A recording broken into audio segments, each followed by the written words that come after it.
Bonjour et bienvenue dans Troisième Relais, le talk show français qui parle du championnat du monde d'endurance WEC. Nous sommes ici dans les locaux de Baltic qui nous ont gentiment prêté leur showroom. Baltic, marque de montre française, dont je remercie Étienne, son fondateur et toute son équipe de nous accueillir ici pour pouvoir parler de ce que j'aime du championnat du monde d'endurance, du sport automobile et surtout des gens qui le font et des histoires qu'ils ont, parce que je pense que ça a le mérite d'être raconté et d'humaniser notre sport, de l'ouvrir le plus possible et de parler à tous les gens qui veulent venir voir une course et qui veulent découvrir ce que l'on fait. Je pense que c'est important. Pour faire ça avec moi aujourd'hui, j'ai appelé 3 de mes potes qui comptent beaucoup pour moi et avec qui je suis très content d'être là. Parce qu'ils ont la même passion que moi. Ils ont tous les 3 poussé pour qu'on fasse ça tous ensemble. On est sortis de notre zone de confort. On a décidé de produire ça, de proposer notre produit et je suis très content d'être avec eux aujourd'hui.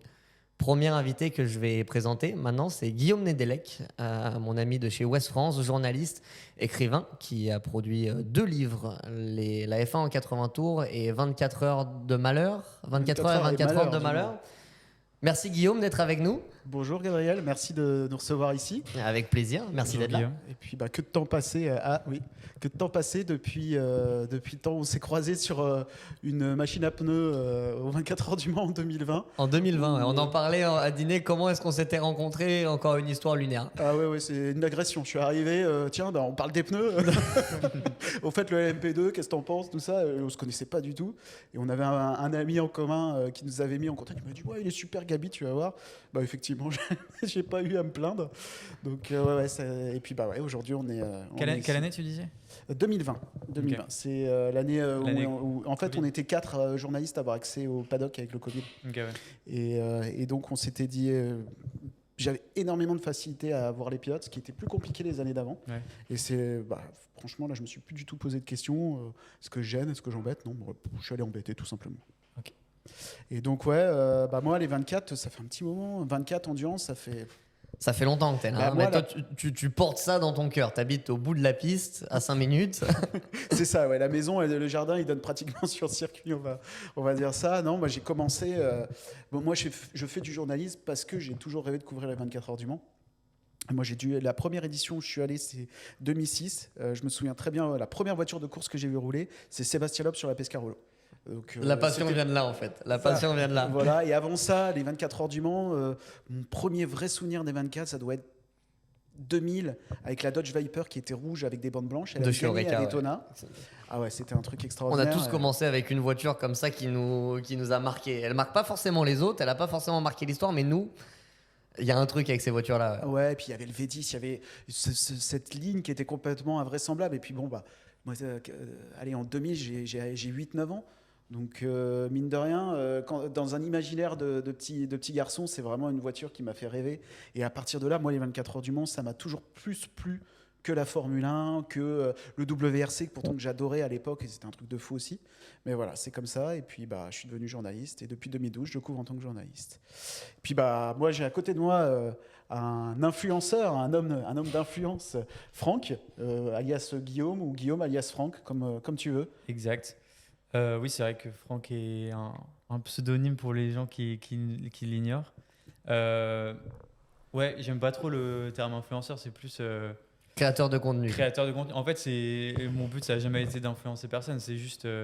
j'ai une passion pour l'endurance et on voit sur les réseaux sociaux et tout qu'on est inondé de contenu, notamment depuis Drive to Survive, de contenu F1, avec tout le monde qui devient créateur de contenu F1, alors que...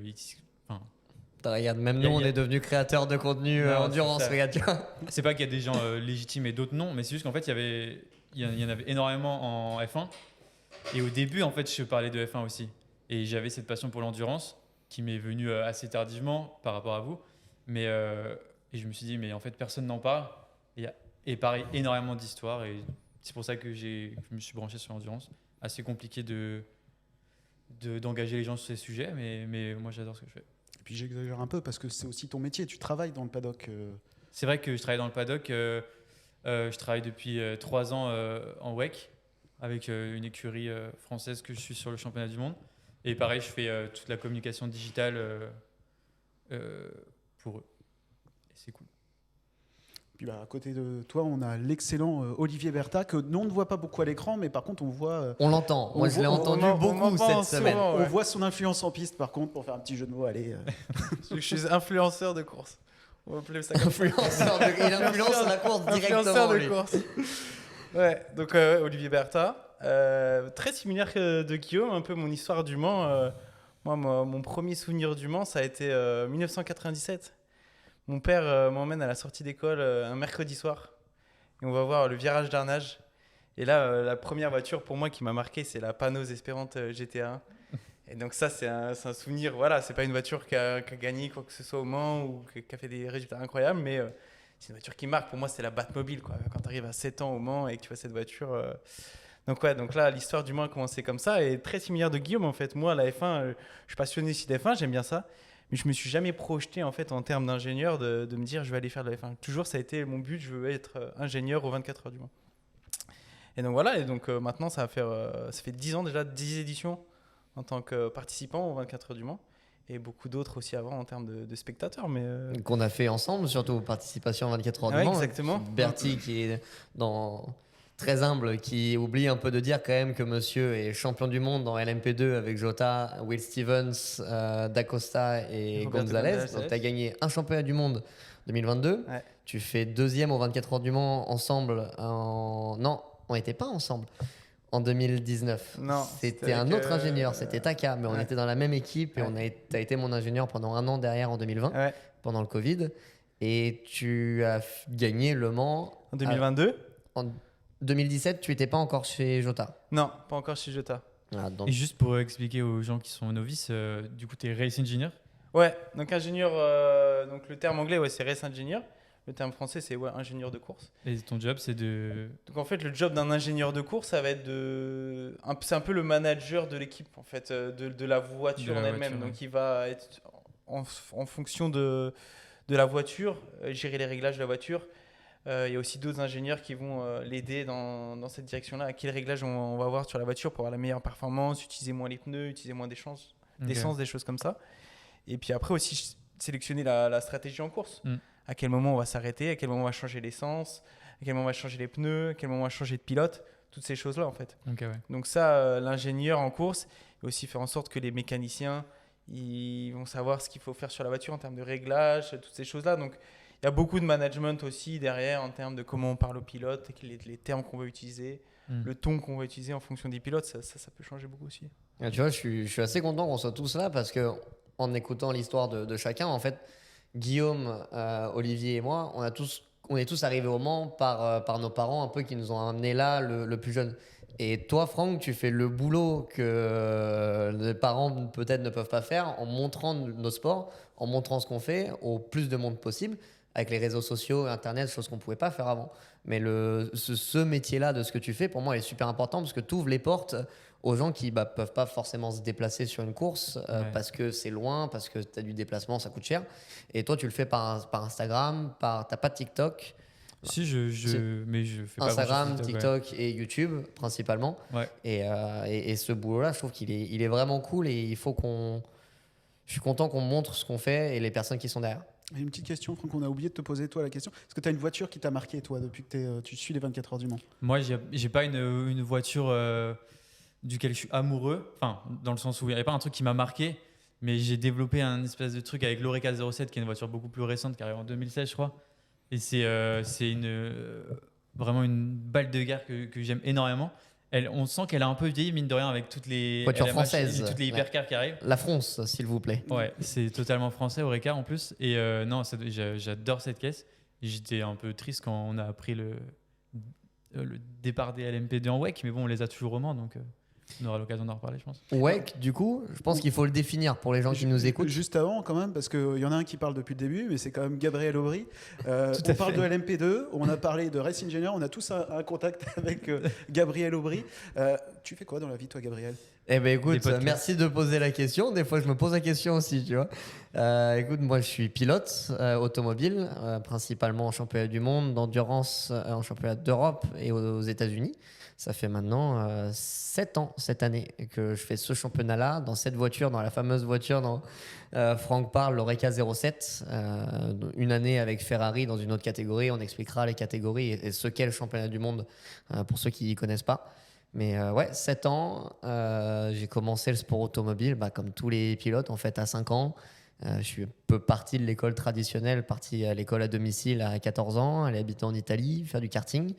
Et le sport auto, c'est un peu ma vie, c'est ma passion.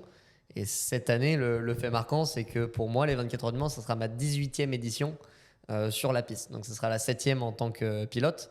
Mais du coup, 11 éditions en tant que spectateur pendant l'année du bac, hein, clairement. Rien à secouer. Je suis parti là-bas le samedi dimanche. J'ai quand même bien réussi mon épreuve du lundi matin. Mais de toute façon, je savais que j'allais regarder toute la nuit à la télé. Je me suis dit, je vais aller là-bas parce que de toute façon, que je sois chez moi ou pas, je vais pas dormir. Et je vais pas réviser non plus.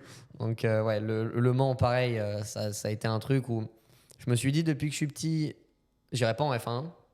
Parce que j'avais la passion du Mans. Est-ce que je me suis dit ça parce que je savais que je n'irais pas en F1 et honnêtement, je pense que de toute façon, même si je voulais y aller, je n'y serais pas allé parce que j'ai pas compris ce que les autres pilotes avaient compris à mon âge. Je vois des Lando Norris qui m'ont marché dessus. Donc, je fais ce que j'aime et je suis vraiment content de le faire. Voilà le championnat du C'est un joli monde. parcours. Pardon ? C'est un joli parcours. Je suis content et puis tu rencontres des gens qui sont incroyables. Tu voyages dans le championnat du monde.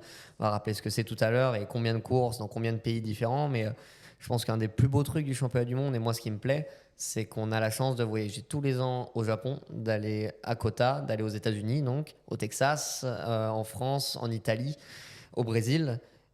Et il n'y a aucun métier au monde où tu peux rencontrer des gens, où tu peux t'arrêter pas 3 jours dans un endroit comme ça. Ça, pour moi, c'est une chance incroyable. Donc toi, tu as participé au championnat du monde d'endurance. On va en parler justement de ce championnat du monde d'endurance qui, cette année, nous intéresse tous beaucoup. On est à quelques jours après les 1812 km du Qatar. Ce championnat du monde d'endurance, ça fait maintenant 12 ans qu'il existe, puisqu'on est à la 12e saison de ce championnat. Il rassemble les plus grands constructeurs automobiles aujourd'hui. Olivier, Franck, est-ce que vous pouvez nous dire quelle catégorie il y a déjà en championnat du monde cette année ? On a 2 catégories. On a l'Hypercar et le LMJT3. On va pas faire l'historique, mais avant l'année dernière, on était sur du LMJTE avec des LMP2. Donc là, il y a eu un petit remaniement des réglementations quand même. Beaucoup de lettres un peu bizarres quand même. Quand on dit Hypercar et LMGT3, donc Hypercar, c'est des voitures qu'on va voir que sur les circuits, qui ont des formes assez atypiques que tu vas voir que sur les circuits de 24 heures du Mans, donc avec un cockpit fermé, les roues pareil fermées, donc qui sont quand même assez différents d'une Formule 1, un gros aileron à l'arrière, des gros pneus, des choses comme ça. Donc ça, c'est des voitures qu'on verra jamais sur la route. Et les LMGT3, c'est des voitures que tu peux voir sur la route. Qui ressemble en tout cas. Voilà, l'idée, c'est que ça ressemble à une voiture. Ça va être une Porsche, une Ferrari, une Aston Martin. Donc ça va être des dérivés de belles voitures qu'on peut voir sur la route. Donc forcément, c'est pas des voitures qui peuvent aller sur la route parce que c'est pas homologué. Mais c'est des belles voitures qui sont dérivées. Donc c'est des voitures qui sont assez différentes en termes de performance. T'en as une qui va aller beaucoup plus vite que l'autre. Donc c'est aussi pour ça que le championnat du monde d'endurance, il est intéressant parce que tu as toujours des dépassements en fait. Tu as toujours un peu des contacts, des voitures qui vont plus vite que d'autres, qui se dépassent, des pilotes avec des performances différentes. Et c'est ça qui est intéressant aussi.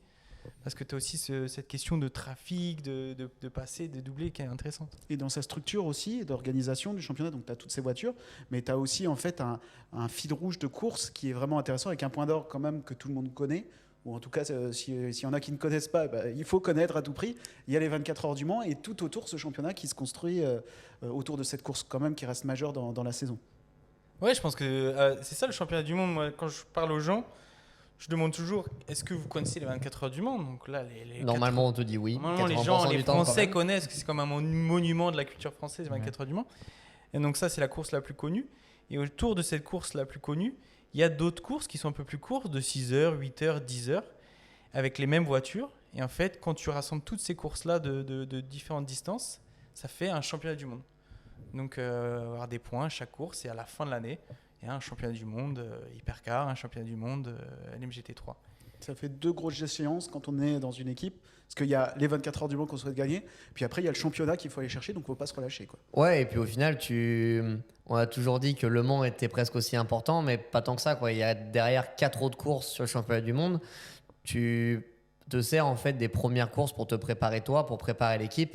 Et Le Mans, c'est tellement grand, c'est pas juste une course pour nous, c'est quasiment 2 semaines sur place en fait.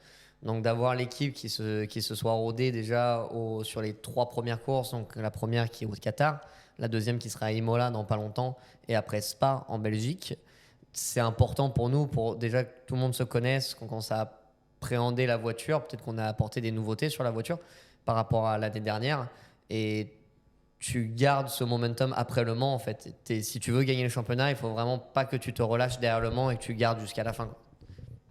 Alors il y a une particularité aussi sur le championnat, parce qu'on va prendre la référence que tout le monde connaît, c'est la Formule 1. C'est un gars dans une voiture. Là, on a 3 personnes dans une voiture, 2 quand on est en championnat du monde pour certains, mais on partage la voiture, il n'y en a pas qu'un seul qui est au volant. Ça, c'est quand même quelque chose d'assez compliqué, en tout cas à gérer quand on est pilote peut-être. Bah, tu partages la voiture avec quelqu'un, donc déjà tu as une question d'ego entre pilotes, où c'est la seule catégorie au monde où tu rends la voiture à quelqu'un d'autre. Donc si déjà tu t'entends pas très bien avec la personne qui est à côté, et je vois sourire à côté, tu vois, on a des histoires. Tu sais que tu peux mettre en péril un peu la course de l'autre. Mais quand tu penses à ça, en fait, tu te dis que tu te mets en avant et tu mets pas la voiture en avant. Et à partir du moment où tu comprends qu'en endurance, c'est pas toi qui gagne la course, c'est plus à propos de toi, c'est à propos de la voiture. Et si tu dois passer pour un clown, entre guillemets, hein, si tu dois être lent pour une question de stratégie, ça peut être ton ingénieur qui va te dire d'économiser des pneus, d'économiser de l'essence sur le relais. Tu auras l'air un peu lent sur la piste. Mais tu fais ça parce que ça va donner une stratégie à la voiture. Et au final, c'est toi qui seras sur la plus haute marge du podium avec tes coéquipiers. Et c'est là où l'aspect humain de l'endurance, il est encore plus important qu'en F1 par cette question de changement de pilote et de partage, et par aussi la durée de la course. Parce que notre plus petite course à nous, c'est 6 heures. On fait des courses de 6 heures, de 6 heures, 8 heures, 10 et 24. Donc la plus petite course qu'on puisse faire, déjà, elle fait 2 fois et demi un Grand Prix. Déjà, la durée du truc, tu peux pas l'appréhender de la même façon qu'un Grand Prix où tu te dis, bah, je fais une stratégie courte, je tente un truc, si ça marche pas, ça marche pas. Tu as toujours des trucs à aller chercher, il va toujours se passer quelque chose. Et la place de l'ingénieur en stratégie en WEC, elle va être importante, parce que comment est-ce qu'il va switcher d'une stratégie à l'autre quand il se rend compte que ça marche pas? Et là, des histoires d'ingénieurs qui s'insultent derrière, ils sont 15 à jeter des trucs. Et toi, tu es dans la voiture en train de te promener, tu as l'impression que tout va bien. À la radio, il a une voix très posée, alors que derrière, tu sais pas que c'est la guerre, quoi. Il y a un truc qui est assez amusant aussi, et c'est ce que tu disais, c'est qu'on parle presque plus des voitures que des pilotes. Par exemple, quand on va faire, enfin dans mon métier, quand on fait les classements, on va marquer c'est la Toyota numéro 8, la Toyota numéro 7, la Ferrari numéro 50. Et après, entre parenthèses, on va mettre le nom des pilotes. Alors qu'en F1, on va dire c'est Hamilton qui a gagné. Ça, c'est assez rigolo aussi, je trouve, le changement un peu de monde que tu as par rapport à la F1 où tout est autour du pilote. Là, c'est l'inverse. Tout est autour de la voiture. C'est assez amusant, non? C'est marrant parce que c'est autour de la voiture, mais parce que c'est la voiture qui fait 100% de la course. Alors que le pilote va pas, lui, faire 100% de la course. Il va changer. Donc je pense que c'est pour ça qu'on met la voiture en avant. Parce que c'est vraiment elle, entre guillemets, la star de la course, la voiture. C'est elle qui commence, c'est elle qui finit. Et le pilote, bon, lui, il va sortir la voiture, se reposer, remonter dedans à un autre moment après son équipier. Mais je pense que c'est pour ça la différence. Oui, puis je dirais presque que ça représente aussi l'équipe, parce que on parlait de la stratégie justement, mais tu as les arrêts au stand. Contrairement à la F1, on change des pneus, refait le plein d'essence. En fonction de ce qu'on va décider en termes de plein d'essence, tu peux jouer sur ta performance, tu peux jouer sur les safety cars, etc. On demande beaucoup aussi à l'instinct de l'équipe, entre guillemets. Il y a vraiment une importance de l'équipe en endurance. Tu es un peu plus forte même qu'en F1. Qu'est-ce que tu en penses, toi, Franck? Bah, non, moi je suis fan de ce sport, est génial en fait, parce qu'une fois que tu as vraiment compris la philosophie de ce sport, et surtout quand tu viens de la F1 ou que tu connais un peu la F1 et que tu vois effectivement que c'est des courses ultra sprint où les mecs sont solo, enfin on sait que c'est un sport d'équipe évidemment, il y a 200 mecs derrière la voiture, mais C'est juste pas la même approche, quoi. en fait c'est pas la même approche, et c'est ça. Et quand tu vois que en plus en fait c'est ça, les voitures sont des stars, mais cette année en WEC et enfin depuis 10 ans évidemment, on a vraiment des mecs, c'est des rockstars. Tu vois, on a des vrais pilotes c'est pas tous les mecs qui ont Notamment échoué dans la F1, l'équipe quoi. où tu bosses. Toi, t'as des pilotes, t'as un Oui. nom dans le tien, je te laisse le dire. Ouais, mais tu vois, c'est même pas à lui que je pensais, hein, vraiment. Mais non, mais On parle de ouais. Mick Schumacher quand même, on parle de... Oui, on parle de Mick Schumacher, mais Mais qui fait équipe avec Nicolas Pierre, notamment, c'est un petit monsieur quand même. C'est dans notre l'histoire. rockstar, C'est ça. mais tu as un nom Non, mais comme Schumacher, voilà, c'est en fait, unique. ça, c'est un très bon exemple. Quelqu'un comme Mick Schumacher, bah, il fait vachement parler. Le WEC, ils l'ont poussé tout le week-end avec Button et De Vries, voilà. Mais quelqu'un comme Nicolas Pierre, ça fait, il est dans le championnat depuis la première course, si je dis pas de bêtises. Et bah voilà, ce mec est une brute, Là, tu vois. tu parles de Jenson Button et Nick De Vries, Mick Schumacher, donc 3 pilotes qui étaient en F1, dans les, Voilà. un champion du monde en 2009 de Formule 1, et les 2 qui étaient en 2023 et 2022 en F1. Quoi. Si Donc, tu as des parlé noms. Nicolas Pierre, si je me trompe pas, il a fait de la F2, enfin à l'époque où ça s'appelait du GP2, il me semble qu'il a roulé. Il a dû rouler chez Dams pendant un Bah, petit moment, je crois. Hein. Tout le monde, tu as eu beaucoup de pilotes de F1 qui sont là, mais ouais, t'as un partage, tout le monde est remis au niveau de la voiture. Vraiment, peu importe qui t'es, tout le monde est mis au niveau de la voiture. Ça, c'est assez cool, mais c'est vraiment particulier à ce qu'on fait. Quoi. C'est ça. Mais tout ça pour dire que ouais, on a vraiment des pointures en WEC, et pour autant, ouais, on met les voitures en avant. Et c'est ça qui est cool aussi, c'est qu'en fait, tu te rends compte que, je sais pas, j'ai l'impression que les pilotes sont hyper plus accessibles. En fait, ils ont moins de, c'est pas, ils ont moins de pression sur les épaules, mais ils sont moins le centre de l'attention, dans le sens où c'est vraiment la voiture, la rockstar. Et du coup, je sais pas, c'est ça aussi qui, j'ai l'impression que j'ai le sentiment que ce sport peut vraiment, si on arrive à percer cette bulle et à aider les gens à le comprendre, en fait, tu te rends compte à quel point c'est génial, quoi. Moi, je trouve que justement, dans les pilotes, on a le parcours de Gabi qui nous racontait le sien, mais tu as des parcours qui sont vraiment invraisemblables. On parle de Nicolas Pierre, c'est un gars qui a été très haut, qui est descendu très bas, qui est remonté très haut aussi à la force des poignets. On peut parler de Jenson Button qui se relance, il a quand même conduit des voitures Champion du monde de Formule 1 en 2009. Quoi. Voilà, c'est Donc, ça. Et puis il débarque en monsieur, endurance. quoi. Et il débarque en endurance sur une LMP1. Après, il pilote une NASCAR. Là, il retrouve une C'est hypercar. vrai. Enfin, c'est des parcours qui sont complètement fous. moi, je Et trouve. ce week-end, on en reviendra parce que c'est dans l'équipe de Bertie et que Jenson Button court quand même, ça c'est incroyable. Il est dans la même voiture que deux gamins, entre guillemets, c'est des mecs de mon âge, qui ont entre 22 et 25 ans, avec un mec qui est champion du monde de F1. Ouais. Tu vois, tu les mets au même niveau que ça en fait. Ouais, moi, il m'a fait beaucoup rire parce qu'en conférence de presse, il est arrivé et il a dit bon, il y a un truc qui est un peu vexant pour moi, c'est que mes équipiers, ils étaient pas nés quand moi j'ai commencé à faire de la F1 1999. Et il rigolait là-dessus. Ouais, c'est Il ça. dit, et à côté de ça, on est quand même en train de me dire que je suis un jeune pilote en endurance. C'est un rookie presque. Ouais. Ouais, il a été convoqué du coup à la. Il y a eu le briefing des newcomers et tout. Il devait y le être. briefing des débutants. Ouais. Des débutants. Alors que le c'est Jenson mot est Button, horrible. quoi. Quoi.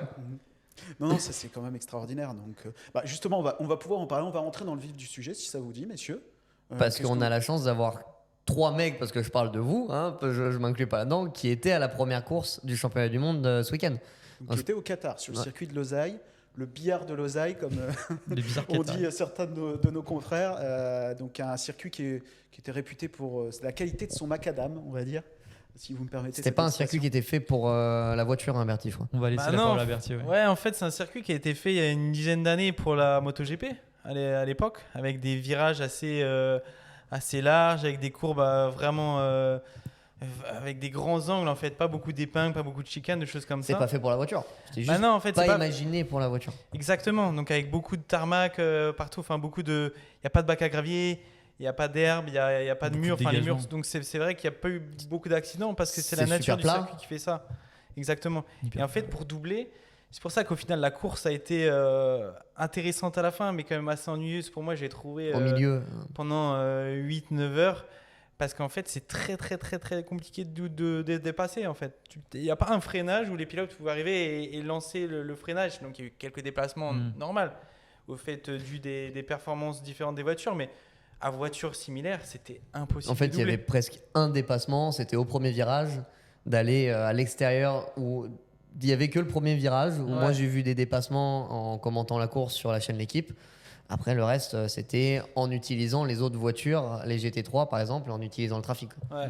Ouais. Alors pour remettre un peu de contexte, on parlait des 2 semaines du Mans. Là, ça a été pratiquement les 2 semaines du Qatar parce qu'il y a d'abord eu les essais entre guillemets d'avant-saison officielle qu'on appelle le prologue sur ce circuit, et ensuite une course de 1812 km, donc la deuxième course la plus longue de la saison.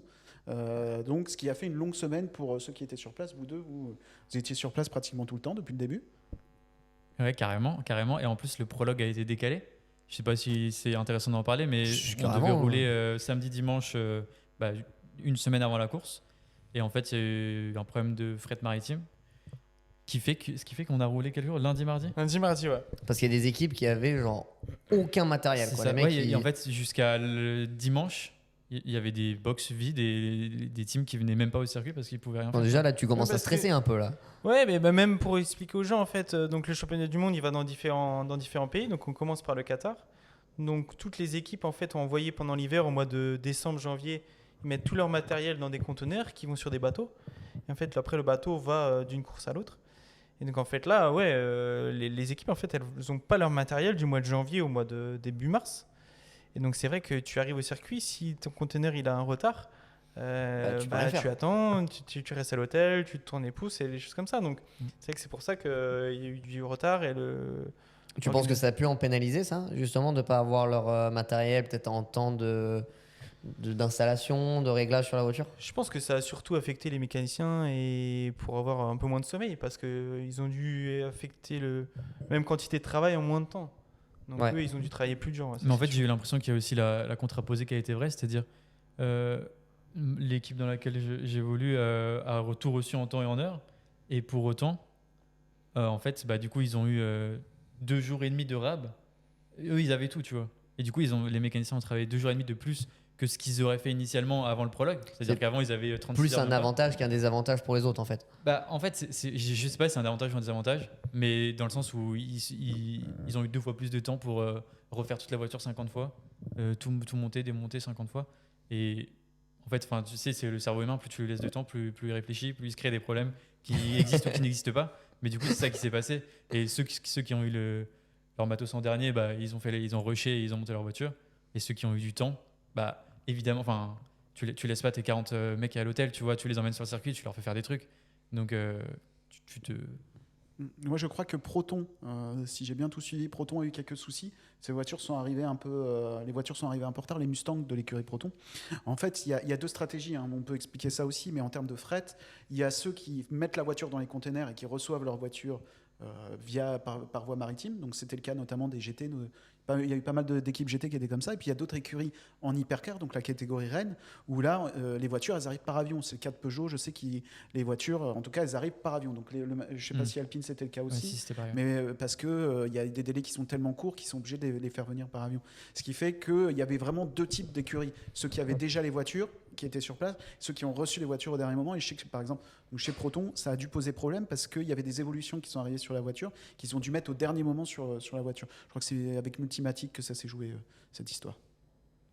Après, c'est sûr qu'il y a 2 frais différents. Comme tu as dit, soit en conteneur, soit en avion. Mais après, c'est des coûts qui sont différents aussi. Donc c'est là où il y a des écuries, des équipes qui ont des avantages par rapport à d'autres parce qu'ils peuvent se le permettre. Mais tout le monde ne peut pas se le permettre de à chaque fois tout envoyer en avion.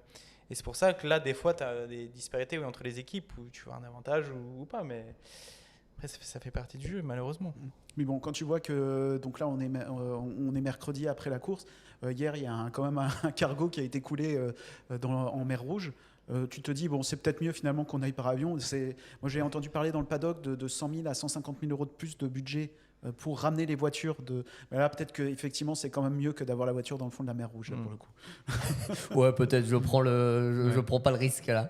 Mais ouais, ça montre un peu l'écart en fait du championnat du monde où tu as 2 types d'équipes, je pense qu'on peut appeler ça comme ça, 2 types d'équipes, les équipes privées et les équipes officielles.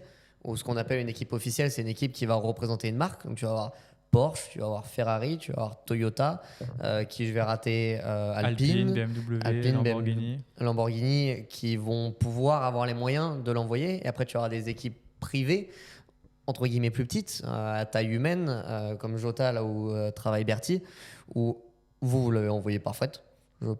Ouais, Par fret, nous on était en fret en conteneur. Ouais. Maritime, donc moins de temps avec la voiture, et tout ça dans la même course au final, pas forcément avec les mêmes moyens, mais c'est là où l'endurance est ouf, c'est que vous vous êtes battu pour le podium et tu finis devant une des voitures officielles avec une équipe qui est plus petite, avec le même matériel. Vous avez la même voiture. Ça c'est une particularité quand même du championnat. On a, et c'est assez rigolo, et moi c'est ce que j'apprécie aussi dans le championnat, c'est qu'on voit les constructeurs, notamment avec l'arrivée de l'hypercar, par le passé, on avait beaucoup plus des équipes comme Peugeot et Toyota qui ont la maîtrise de A à Z, entre guillemets, de leur équipe. Parce que Toyota, ils ont leur propre équipe de mécaniciens, Peugeot, c'est pareil, mais Ferrari, par exemple, ils sont adossés à F-Corse. BMW, c'est le team WRT. Porsche, ils sont adossés à un géant américain qui s'appelle Penske, qui est entre guillemets un dieu aux États-Unis. Pareil pour Cadillac avec Chip Ganassi. Donc en fait, on a vraiment plusieurs types. En fait, soit on s'adosse avec une autre équipe, soit on construit son équipe soi-même. C'est une externalisation en fait, c'est tout. Mais au final, tu dépends du budget du. Bien sûr, mais tu vois, de ce que tu as vraiment des approches qui sont différentes. En F1, je pense que c'est plus compliqué. C'est pas le cas. C'est chacun a son truc, son équipe, tout est in-house entre guillemets, comme disent les Anglais. Et tout ça, ça tourne. Mais du coup, c'est intéressant de voir des philosophies d'équipes différentes. Et on va parler de la course parce que vous trois, moi je suis quand même super jaloux que vous soyez tous allés là-bas sauf moi. Moi j'étais à Paris tranquillement dans ma cabine.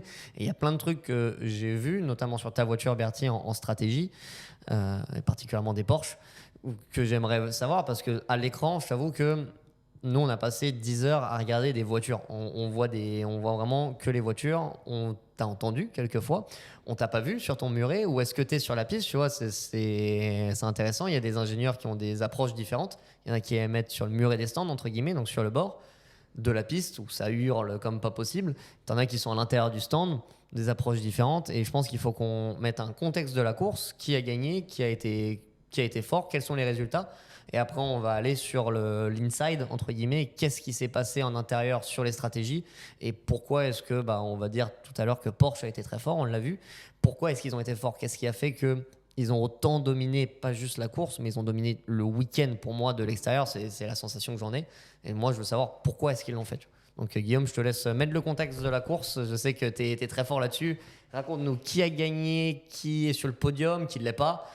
Qui a abandonné au dernier tour. Je pense que c'était quand même un gros truc, tu vois ça. Moi, je veux tout le classement, Guillaume. Le classement, alors le classement par cœur, on va commencer, la numéro 6. Alors c'est Porsche qui a gagné, c'est 1812 km du Qatar, avec une assez nette domination quand même des Porsche, puisque les 963, dès le prologue, donc c'est-à-dire une semaine en amont, ont été devant en termes de temps. Toutes les séances, ils ont dominé toutes les séances. Il y a une séance qu'ils n'ont pas réussi à gagner, c'est la troisième séance d'essai libre où Cadillac est sorti un peu du bois. C'était peut-être un peu contextuel aussi, température, vent, il y avait peut-être pas mal de choses qui ont joué sur cette performance. Mais en tout cas, Porsche a été à l'aise de A à Z sur cette course. On a pu en discuter avec les pilotes, il y a le tracé du circuit qui a aidé, mais il n'y a pas que ça, il y a une vraie progression de cette équipe Porsche Penske par rapport à l'année dernière en termes d'exploitation de la voiture. Ça va être très important. Je pense qu'on va y revenir toute l'année. Chaque fois qu'on va faire un épisode, on va parler de l'exploitation, de la cohésion des équipes. Donc Porsche, très fort. Mais il confirme parce que justement, il y a la voiture de Bertie qui est avec sur le podium, qui est la deuxième voiture, la Porsche Jota, la numéro 12, qui fait deuxième, devant une autre Porsche, la deuxième Porsche officielle de l'écurie. Donc, globalement, une bonne maîtrise de Porsche. Je crois que ça faisait très longtemps qu'on n'avait pas vu un triplé, mais la première fois en WEC. Je crois qu'il n'y en a eu que 3. Je crois qu'il y en a eu que 3. Au 24 heures du Mans, oui, il y a eu un triplé Porsche au 24 heures du Mans. Il n'y en a eu que 3 à l'époque et ça devait être Audi, je crois. Mais parce qu'à l'époque, Audi avait plus de voitures. C'est peut-être c'est aussi un peu contextuel. Oui, c'est vrai aussi, ouais. Quand Toyota avait que 2 voitures, ceux qui nous ont suivis avant, Toyota dominait le championnat, mais il n'y avait que 2 voitures. Donc forcément, ils ne pouvaient pas l'avoir. Là, on a 5 Porsche qui sont engagés. 5 ou 6 5 Porsche. Donc il y a aussi un contexte qui fait que, mais en tout cas, je crois qu'on est tous d'accord sur le fait que les mecs ont maîtrisé de A à Z tout le week-end la performance. Pour revenir sur les derniers tours, Bertie, donc ta voiture, elle était 3e initialement avant que la Peugeot s'arrête. Ouais. Mais vous aviez quand même une pression d'enfer jusqu'à la fin, puisque tu avais la deuxième Porsche officielle qui était juste derrière toi, qui au final a fait une erreur à un moment, et du coup ça a permis à Callum Ilott de souffler un peu. Si je dis pas de bêtises, il était quand même vachement sous pression à la fin. Ah ouais, non, c'est sûr qu'il y a c'était Mac Campbell qui pilotait à ce moment-là dans la numéro 5 et qui était plus vite. Ça, Matt Campbell, c'est le mec qui fait la pole position en qualification. J'ai l'impression qu'il a survolé le week-end. Lui, il est en pleine confiance actuellement. Il a gagné déjà Daytona, les 24 heures de Daytona en championnat américain, en IMSA, avec la Porsche déjà. Après, il a gagné aussi les 12 heures de Bathurst en GT. Qui est une autre course en Australie qui est absolument exceptionnelle aussi, mais ça c'est un autre sujet. Et là, il fait la pole position au Qatar. Et en course, je crois que c'est le plus vite en course. Donc, ouais, il était très, très, très rapide, Matt Campbell. Mais je pense que les Penske, Porsche Penske Motorsport étaient un peu plus rapides que les Air Team Jota sur cette course. Il faut l'assumer. Elles C'est étaient un plus sérieux rapides. step en avant quand même de la part de cette équipe. Je pense qu'on va y revenir après dans l'analyse, mais c'était quand même... Tu parles de la voiture ou de l'équipe? Je pense Non. l'équipe, globalement, Ok. puisque quand tu places tes deux voitures sur le podium comme ils l'ont fait, bon, il y a la perfo de la voiture qui joue, mais tu as quand même très peu d'erreurs sur la stratégie pour en arriver là aussi. Il y a eu très peu d'erreurs. quoi. En Dès même que la temps, vo- quand tu vas jouer un championnat du monde, si tu veux gagner, et là on est sur le plus grand championnat du monde qu'on ait jamais vu, avec autant de voitures, il y a 15, 16, 19 voitures. 19 voitures. 19 hypercars et ensuite il y a 13, 18 LMG. Et 18 G3 avec un nombre de marques qu'on n'a jamais vu auparavant, on n'a jamais eu autant. 14 constructeurs. D'aller se mettre là à ce niveau, tu peux pas gagner une course de championnat du monde en étant mauvais. C'est pas possible, tu peux pas te cacher. Ça c'est fou ça. Eh ben, j'allais rebondir là-dessus parce que tu vois, paradoxalement, derrière, on retrouve des voitures où il y a eu des erreurs ou des contacts. La Cadillac, notamment, qui a fait une remontée fantastique. Je pense notamment, je trouve qu'il est au-dessus du lot depuis des années, mais Sébastien Bourdet. on en allait en revenir. Là, on va me dire, je suis fanboy de Sébastien Bourdet, mais non, je trouve qu'à 45 ans, le garçon, il fait la leçon à tout le monde et c'est extraordinaire. Moi, je suis fan de Will Stevens, donc on a chacun notre fanboy. Et quand tu regardes les datas, alors après, c'est notamment le B-Pilar, qui est en fait, on en parlera souvent du B-Pilar, mais qui est un logiciel qui permet d'avoir, un logiciel, des datas qui nous permettent d'avoir les 25 meilleurs tours. Ça compile tous les tours d'un pilote. Voilà, qui compile les tours d'un pilote. Donc on sait globalement la performance par rapport au moins à ses équipiers. Et Bourdet est largement au-dessus de ses deux équipiers qui sont pourtant pas des manches. Alex Lynn, Earl Bamber, c'est quand même pas des rigolos de kermesse. Et pourtant, il fait pas toute la saison, Bourdet, dans la voiture. Ouais, mais à Daytona, Voilà. il était quand même... On en reviendra sur ces datas Voilà. parce qu'il faut en parler et c'est la stratégie de Berti qui me fera en parler. Pourquoi est-ce qu'en endurance, ces datas-là, elles sont pas toujours ultra adéquates et représentatives? Faut prendre le recul savoir les- Il faut nécessaire pour savoir les quoi. lire et il faut avoir le contexte en fait. Et dans tout ce qu'on fait sur une course de 10 heures, de comprendre quel est le contexte de la piste, quel est le grip, pour vraiment avoir une opinion sur ce qui s'est passé, pour moi c'est obligatoire. Sinon tu peux pas comprendre ce qui s'est passé et tu peux pas comprendre ce que le pilote est en train de vivre à l'intérieur. Bon, globalement, pour Bourdet, je pense qu'on part sur de la valeur sûre quand même, quoi qu'il arrive. Je C'est m'avance pas trop. Ouais. Sébastien Mais- Bourdet, c'est la seule personne au monde à m'avoir fait pleurer en qualification. Et je te l'assure, je pleurais en qualification aux États-Unis, Mid-Ohio. Je prends 7 dixièmes par Sébastien Bourdet dans la même voiture, tout ça en 2 virages. Toute la piste, pas trop mal. Il me met 7 dixièmes dans le premier virage et dans la première épingle. Je suis sorti de la voiture. On était dans l'équivalent de l'hypercar aux États-Unis. Je sors de la voiture, je dis comment t'as fait? Il me regarde, mort de rire, et il dit de l'expérience quoi. Ouais. J'ai regardé ses vidéos et je vois que l'épingle où je prends 4 dixièmes, un virage super serré à Mid-Ohio en dévers un peu bizarre avec des revêtements différents. Mais en fait, il allait super large. Il faisait l'inverse de ce qu'on t'apprend à l'école en fait. Et il te dit moi je connais bien la piste quoi. Et là, tu fais OK. Toi, t'es un monsieur, quoi, vraiment. Donc voilà. Bon, jolie digression sur Sébastien, mais ça explique le personnage. Exceptionnel. Mais la Cadillac, elle se fait accrocher au départ. Elle fait une remontée qui est quand même fantastique. Elle finit combien? Elle finit 4, non, Quatrième. Quatrième. c'est ça. Ouais. Derrière, on a une Ferrari, la Ferrari F Corse qui a pas fait beaucoup d'erreurs. T'as le temps de regarder les autres voitures, toi. Elle Elle était pas loin de la tienne, donc ouais, à un moment, je pense Il qu'elle a a commencé appris à. par cœur, il s'est dit, Il s'est dit, si je oula, connais pas les classements, les gars, ils vont se ça foutre de revient moi. vite, ça. Donc ouais, derrière, tu as la Ferrari 499P, la privée, en fait, la Ouais. jaune. Qui a gagné les 24 heures du Mans l'année dernière. La voiture, non, Ouais, d'accord. le Même- modèle même qui a modèle. gagné le Mans. C'est Voilà. le modèle qui a gagné Le Mans. C'est la voiture qui fait le moins d'erreurs. Et d'ailleurs, ça me fait une petite analyse, mais j'étais un petit peu déçu de toutes les erreurs qu'on a pu voir chez Ferrari. C'était peut-être un Ouais, peu moi aussi, fébrile. J'ai trouvé que globalement, dans la gestion de la course, il y a quand même pas mal de petites erreurs où ils perdent beaucoup de temps. Et je pense que les Ferrari, même si elles étaient un peu en retrait en termes de performance, auraient dû être un peu plus haut. Et cette numéro 83 démontre quand même que c'était pas si mal. Puis derrière, il me semble, c'est la première Toyota. Qui doit faire 6e. Elle était 7e initialement, elle fait 6e. Et on va venir sur la. Toyota qui a dominé le championnat, nous, pendant les 4-5 Ouais. dernières années, peut-être, qu'on attendait toujours bien parce que l'équipe professionnelle, carré, les mecs, ça tourne, quoi. Donc, effectivement, ouais, de les voir là, c'était une surprise et pour tout le monde, à mon avis. Bah, il y Même a- pour- il y a- il y a plusieurs choses qui rentrent en jeu, mais globalement, sur la performance de l'équipe, il n'y a pas eu beaucoup d'erreurs. Donc, c'est vraiment, ils étaient dedans. De la quoi. performance. Ouais, C'est- ils ont fait une erreur, je crois, dans les stands où ils ont eu un problème avec un écrou à un moment. Ouais, Ouais. Ils ont du c'est mal vrai. à l'enlever, mais ils n'ont pas perdu beaucoup. Et après, ils ont eu beaucoup de mal avec leurs pneus à le faire fonctionner. En fait, pour expliquer aux gens, les pneus ils sont froids. En fait, au début, les pneus sont aux alentours de 20 degrés. Il n'y à a peu pas près. de couverture de, Non. de couverture, On n'a pas le droit de les système chauffer. de chauffe comme on fait Ouais. en F1 ou comme on faisait avant, nous, en championnat du monde, il y a 2-3 ans. Ça, Donc, ouais, avant qu'ils c'est montent une sur la vraie règle. voiture, ils font 20-30 degrés à peu près, les pneus.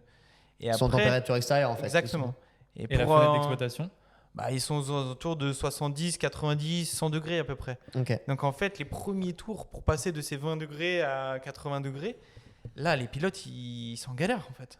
Ils sont vraiment en galère. combien de tours Un tour et demi, 2 tours Ouais, un tour et demi à peu près, mais le premier tour, tu peux être 10 secondes moins vite qu'un tour normal. Ce que j'allais dire, facilement. ouais, Ouais, et c'est ça en fait, je pense qu'on serait amené à en parler, mais du coup la stratégie des pneus elle était ultra importante, puisque quand tu ressortais avec des pneus neufs, bah en fait c'est cool de sortir avec des pneus neufs, mais du coup tu as ton outlap qui est ultra lent. Ouais. Tu Alors sais que- que le pneu neuf, en fait, il va te donner un avantage parce que tu as Ah, plus voilà. de gomme sur ton pneu, donc C'est tu ça. tu peux rouler plus vite. Par contre, tu sais que tu vas perdre de facto au moins 10 secondes, dans le meilleur scénario, sur ton tour de sortie. Donc, C'est ça. si tu les récupères pas après, si tu pas vraiment un avantage, ça se joue, quoi. Et en fait, c'est ça le problème qu'ils ont eu un peu Toyota pendant le week-end, c'est que des fois, ils essayaient d'aller trop vite dans ce tour de sortie des stands. Et en fait, comme s'ils cassaient le pneu en fait. Overshoot.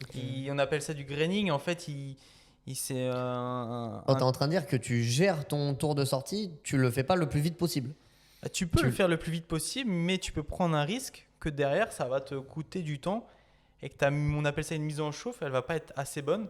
Et donc, tu vas être très vite au début, mais tu vas perdre beaucoup de temps à la fin. Ça va te coûter du temps parce que tu as chauffé trop vite et la surface de ton pneu, elle va pas accrocher de la bonne façon. Ouais, c'est comme si tu mettais, je sais pas moi, une pizza au four et que ton four il est trop chaud en fait. Tu vas tout de Tu suite, vas elle va, cramer le haut elle va devenir et toute l'intérieur, noire, il tu est vois. froid, quoi. Exactement. J'aime bien l'image. Et Ouais, celle-là, elle est pas mal. Celle-là. Ça s'appelle du graining. Et ça, Gabriel, qu'est-ce que ça fait quand on est pilote du graining? Ah, c'est une horreur. En fait, le graining, c'est des petites boulettes de gomme qui roulent sur la surface du pneu. Et la sensation et le retour qu'on fait aux ingénieurs, en fait, c'est qu'on n'a pas l'impression d'être connecté entre la voiture et le sol. C'est ça, donc tu as un retour de la voiture qui est super confus parce qu'un virage, tu vas glisser des roues avant. Et le virage d'après, tu vas glisser des roues arrière. Il n'y a plus rien qui a de sens. Tu prends une valise par tous les gens qui sont autour. Tu comprends pas. Tu sais pas ce qui se passe. Tu sais pas si tu as surpoussé. Tu sais pas si tu n'as pas assez poussé. Et c'est là où tu vois que un mec comme Sébastien Bourdet qui a de l'expérience, bah lui, il va pouvoir te dire tout de suite, voilà ce que je fais.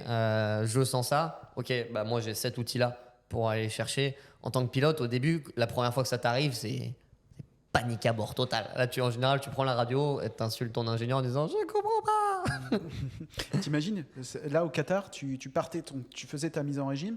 Après, tu partais pour minimum, parce que certains ont fait 3 relais, donc tu partais pour minimum 2 fois 30 tours, avec potentiellement, si tu as cassé tes pneus, et je crois il y a notamment Brendan Hartley en qualif, ça lui est arrivé, où il a flingué son train de pneus avec le graining pendant les qualifs, où il n'y arrivait à rien du tout, parce qu'il est sorti trop vite justement. T'imagines, tu pars sur 2 relais comme ça, et tu dois te battre avec ta voiture parce que tu n'as aucun ressenti, aucun feeling, et autour de toi, tu as 19 maboules en hypercar, 18 autres en GT3, il faut gérer la moindre perte de temps possible.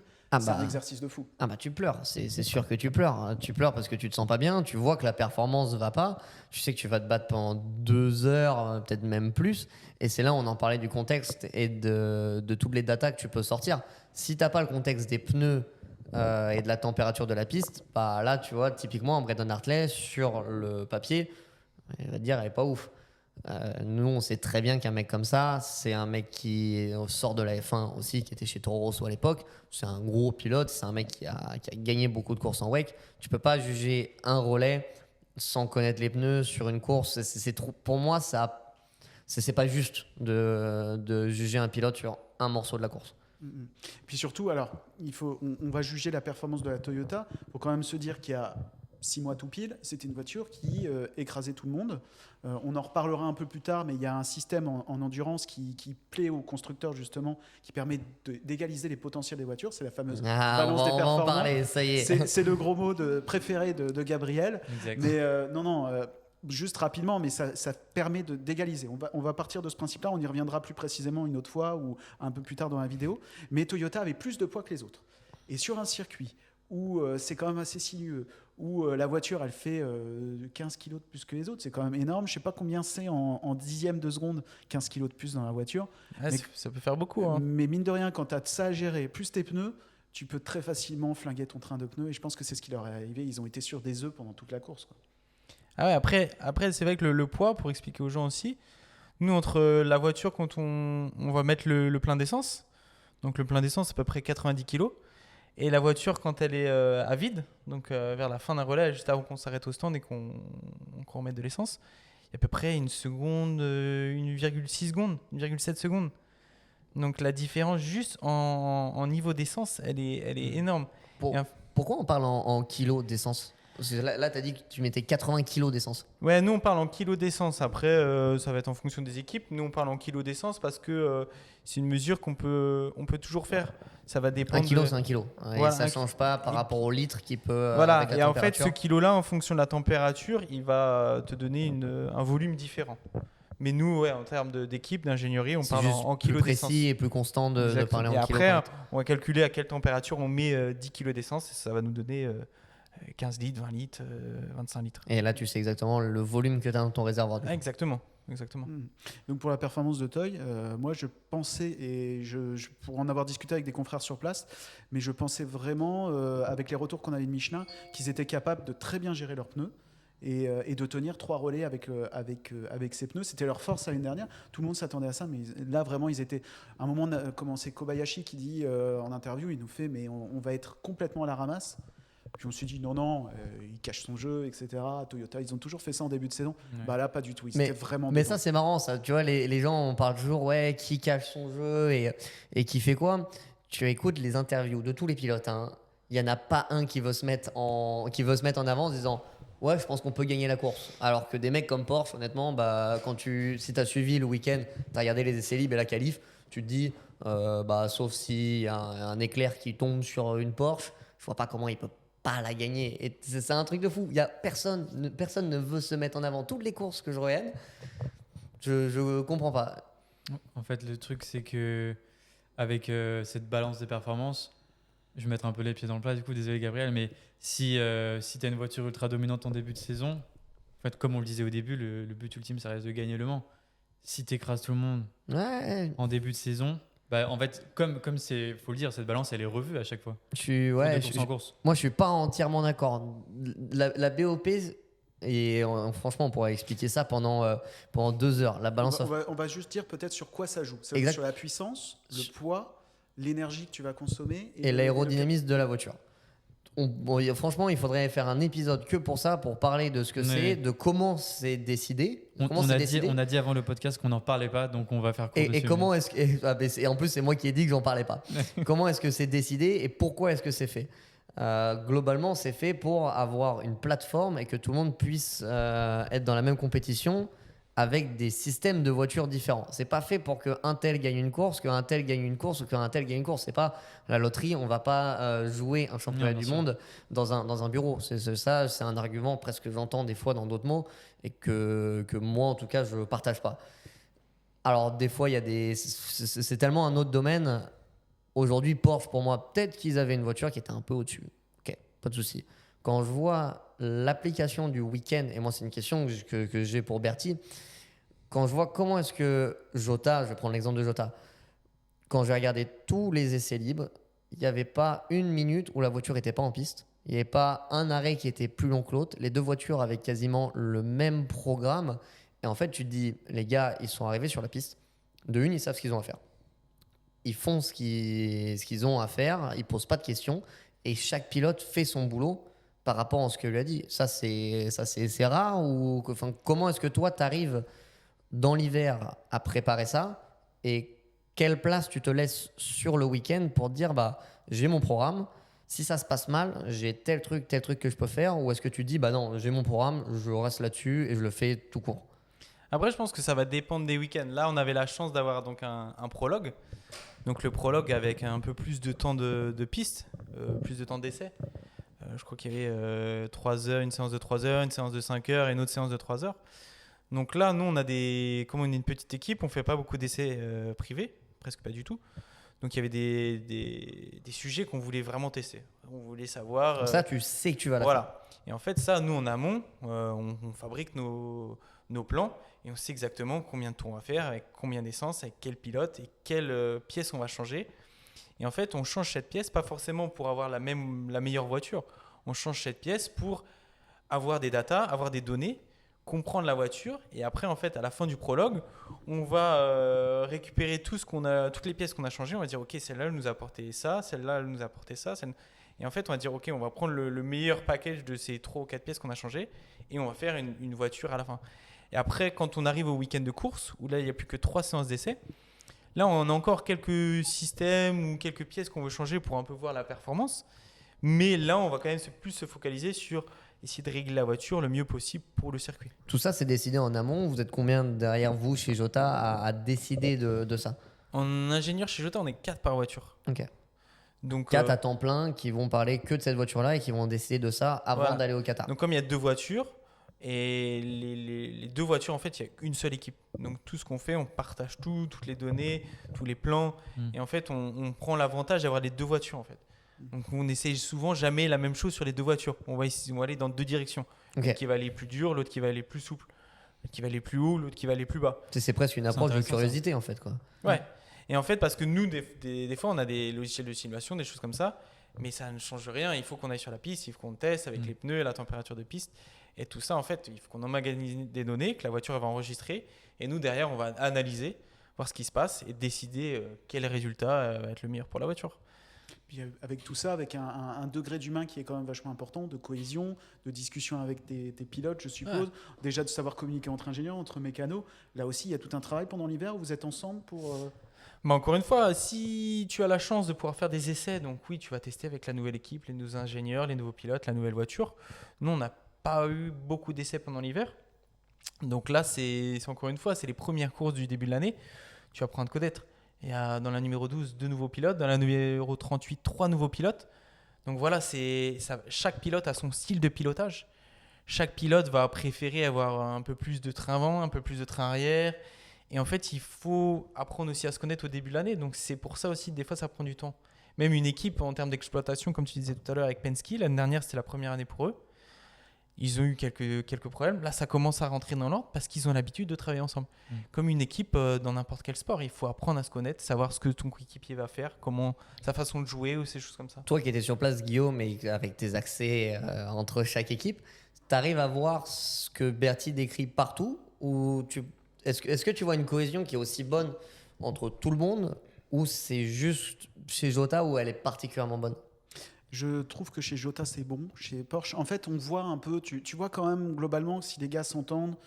C'est des tout petits gestes, mais c'est par exemple les gars qui vont pas se cogner dedans, tout simplement dans les stands, ou qui vont prendre le même outil, ou tu vois, c'est vraiment des tout petits trucs comme ça que tu vois. Et tu fais le lien entre ces gens-là, cette relation qu'ils ont et le résultat? Moi, je pense que c'est très lié. Alors, on parlait de la BOP qui... Alors, si on se met d'un point de vue sportif pur, il y en a beaucoup qui vont dire « Ah ouais, mais on empêche ceux qui sont très bons d'être devant ». Je ne suis pas tout à fait d'accord avec ça. Comme on dit, la BOP, elle égalise pour moi les potentiels. Mais par contre, ça te met en avant et ça met une pression supplémentaire sur tes pilotes. Et ça te met une pression encore plus forte, je trouve, moi, sur les équipes. Parce que si ton équipe, elle s'entend pas, si ton équipe, on va en parler, mais par exemple, tu vois, je pense WRT qui est en train de se mettre au point avec BMW, pour l'instant, c'est pas très fort. Parce que ça vient d'arriver, parce que c'est une nouvelle équipe, nouvelle voiture. C'est vraiment une équipe de tueurs. BMW, ils savent faire des voitures de course quand même. Les équipages qu'ils ont. Les équipages, pour moi, c'est probablement les meilleurs. Mais c'est le même si on a début, des très bons et tu partout. vois que ça se rôde, quoi. Voilà. Tu le sens de l'intérieur Et du l'humain, box. c'est hyper important parce que tu vas gagner quelques secondes. Sauf qu'aujourd'hui, on est dans un domaine où on a mis toutes les voitures potentiellement allez, on va dire dans la même seconde et demie. Donc, la moindre seconde que tu vas gagner sur un arrêt au stand, sur une réparation, mais ne serait-ce qu'enlever un tir-off, si le mécano sait parfaitement ce qu'il doit faire, Je caricature, mais T'as si pas t'en as pas deux d'hésitation. à tirer Ouais. au tir-off, T'as pas d'hésitation en fait quoi. voilà, c'est ça. Et chez Porsche Penske, on voit la différence par rapport à l'année dernière. Tu vois, par exemple, chez Ferrari, je vais te dire, je te disais que j'étais déçu de l'équipe officielle à F Corset parce que j'ai vu des trucs qui n'allaient pas dans les stands. On a vu Genre perdre une aile entière sur la piste. Ouais. Alors ça, ça, ils se sont fait rentrer dedans. Ils se font toucher par une McLaren, si je ne me trompe pas. Ouais, On c'est est- tendancieux ça. ce moment-là. Après, c'est avec la façon dont l'aileron il se détache de la Ferrari. Donc, je sais pas pour ceux qui n'ont pas vu la course, à un moment, il y a une des Ferrari. Je sais plus combien elle était à ce moment-là, peut-être 5e, 4e. Ouais, Elle était assez top 5. devant. Elle était top 5. Elle perd son aileron arrière complètement qui se Tout détache. le comme ça. bloc Ouais, c'est d'un ça. coup. Tout le bloc d'un Et coup. pour moi, ça vient d'un contact avec une McLaren. Et tu vois, il la touche un peu, donc il déboîte le truc. Ouais, mais Ouais, mais ce que personne. disait Olivier Gabriel hier, On n'a jamais vu ça. c'est qu'en fait, il s'est détaché D'un- d'un pas. D'un bloc. Ouais. Et normalement, enfin, nous d'expérience, quand tu tapes, tu vas abîmer le carbone. T'as pas. C'est une pièce de 50. C'est quoi, ça fait quoi 50 kilos Ouais, grosso modo. ça dépend de Voilà, la c'est voiture. 50 Je sais pas surtout sur la celui de Ferrari. la Ferrari mais- qui est gigantesque. Fait 50-60 kilos. Tu perds un truc d'un coup, d'un bloc. Et surtout, l'image qui est dure, et ça revient sur ce que tu dis, les mecs rentrent au stand et t'en vois trois en train de courir à l'arrière du stand. Y a rien qui est La prêt, truc, ouais. elle est Surtout pas ça, moi, prête. qui m'a Et choqué. c'était pas préparé. Ouais, c'était Ouais. pas préparé. Alors que tu regardes chez Porsche à l'intérieur, quand on voit la caméra qui arrive là-bas, bah t'as une à l'avant, une à l'arrière, qui est prête avec les clés prêtes à mettre dessus. Les Ouais. mécanos, ils ont même pas à aller chercher, oh, c'est la clé du 8, elle est où? Non, la clé, elle est dessus, elle a une couleur, tu sais comment elle est. Mais ça demande une certaine organisation. Par exemple, chez nous, je vais dire aux mécaniciens avant chaque séance quel va être l'aileron principal, quel va être l'aileron de secours, quel va être le réglage pour l'aileron principal et quel va être le réglage pour l'aileron de secours. Et comme ça, si tu arrives dans une situation en course où tu dois mettre ton aileron de secours, il est déjà Et en fait avec le bon réglé. réglage. Prêt. Et ça, c'est important. C'est ce qui fait la différence. C'est ce qui a fait la différence pour moi ce week-end. On peut parler de performances qui roulent plus ou moins vite. Maintenant, tous ceux qui ont été devant et qui ont performé, les mecs n'ont pas fait d'erreur dans les stands, pas fait d'erreur sur la piste et ils ont déroulé, en fait, pas seulement le samedi au départ, ils ont commencé à dérouler au prologue la semaine d'avant. Et parce qu'en fait, ça aussi, c'est en amont. Nous, on le sait déjà depuis 1 mois ou 2 mois avant la course. Qu'est-ce qu'on va faire à chaque séance? Quelle va être la stratégie de la course? Et qu'est-ce qu'on pense que va être la stratégie de la course? Et en fonction de cette stratégie-là qu'on veut essayer de mettre en place, ça va définir notre stratégie pour la qualification et nos stratégies et nos plans pour les séances Est-ce d'essai. que tu penses que les autres marques, elles sont aussi calées? Je vais te Oui, dire je pense. Lamborghini qui était dans le fond, est-ce qu'eux, ils y sont, tu vois? Bah, suis pour pas l'instant, sûr. non. Eux, Ouais, ils non. repartent quand même vraiment de loin. Je sais pas ce que tu en penses, toi. Franck, Ouais, mais- ouais, tout à fait. Non, je voulais rebondir sur ce que vous disiez. Quand est-ce que vous avez décidé chez Jota de tripler vos pneus et changer vos pilotes à chaque fois? Ça, c'est une décision qui a été prise il y a. Donc nous, on est allé tester au Qatar, à Loussaï, en décembre. Après Bahreïn, en fait. Ouais, après Bahreïn, après la dernière course de 2023. Donc, on allait tester là-bas avec, il y avait aussi les Porsche officiels, les Ferrari et les Toyota. Et les anciens pilotes, du coup? Enfin, je veux dire, quel pilote, du coup? Non, déjà les nouveaux. Ouais, déjà Ok. les nouveaux pilotes. Et en fait, on s'est rendu compte que la piste, elle avait pas beaucoup de dégradation. En fait, pour les gens qui connaissent pas le championnat du monde, on va mettre des pneus neufs sur les voitures et normalement les pneus ils vont durer 1 heure voire 2 heures. Et là, en fait, sur cette piste-là, comme la dégradation, les pneus ils perdaient presque pas de performance entre le début et la fin. On pouvait aller jusqu'à presque 3 heures en fait. Tu l'avais déjà préparé cette stratégie que tu as Et en fait. fait, on s'est rendu Ouais. compte que la dégradation était assez basse, donc on s'est dit bah il faut qu'on aille encore plus loin.